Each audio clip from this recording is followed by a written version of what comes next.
નમસ્કાર મિત્રો, હું કૃપાલી ઠાકર, શાળા શ્રી ભાદરવા કન્યા શાળા, તાલુકો સાવલી, જિલ્લો વડોદરા. આજનો મારો ઇનોવેશનનો વિષય છે એક કદમ નિપુણ ભારત કી ઓર. તેમાં સૌપ્રથમ તો મારી સમસ્યા એ હતી કે શાળામાં છે એ વર્ગખંડ અને શાળાનું અસરકારક વાતાવરણનો અભાવ જણાયો. ત્યારબાદ બાળકો છે એ ફાઉન્ડેશનલ સ્ટેજ ઉપર હતા, એ અટપટા અને અઘરા જે શબ્દ હતા એ ઓળખવામાં ભૂલ કરતા હતા, એને કંટાળો આવતો હતો. તો સૌપ્રથમ મેં નિપુણ ભારત અંતર્ગત શાળાને છે એ બાળકોને ગમતી બનાવવા માટે પ્રયત્ન કર્યો છે. તો શાળાની દિવાલોમાં છે ચિત્રાત્મક રીતે રંગી છે. ત્યારબાદ વર્ગખંડની અંદર છે એ બેન્ચીસને પણ આવી રીતે લખી અને બોલતી કરી છે. અને ત્યારબાદ બાળકોને છે માત્રાઓની ઓળખમાં ઘણી બધી તકલીફ થતી હતી, તો દરેક માત્રાઓને મેં જીવંત કરવા છે એ એક પ્રયત્ન કરેલો છે. જેમ કે આ જોઈ લો, આ છે કિરણબેન. તો કિરણ, તો કિરણમાં છે રસોઈ આવશે, તો આ જે છે એ કિરણની ચોટલી છે, તો એ રસોઈ બાજુ છે, તો એ કિરણનું છે મેં સ્વરચિત ગીત કરેલું છે. આવી રીતે દરેક માત્રાનું છે અલગ અલગ ગીત છે. આ કાજલબેન છે, તો એમની પાસે આ લાકડી છે, તો કને કાનો કા, તો એનું પણ ગીત છે.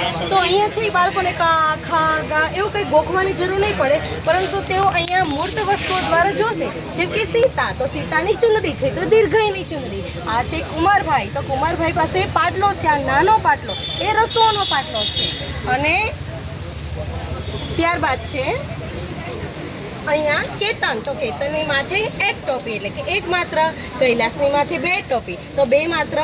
અને પછી છે આ ગોપાલભાઈ, તો હું તમને બે કડી એમની ગાઉં. ગોપાલ મારો શાળાએ રોજ આવે, ગોપાલ સાથે લાકડી લઈને આવે, માથે એક ટોપી લઈને આવે, ગોપાલ મારો શાળાએ રોજ આવે.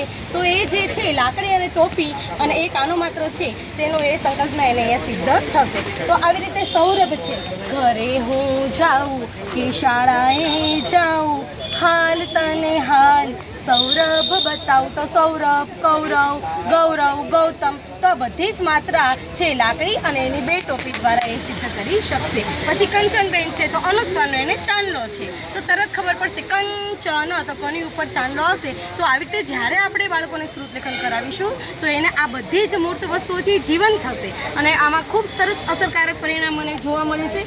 અને આ ધોરણ 1 અને 2ના નાના નાના બાળકો છે એ સરસ મજાનું છે એ શ્રુતલેખન કરતા થઈ ગયા છે.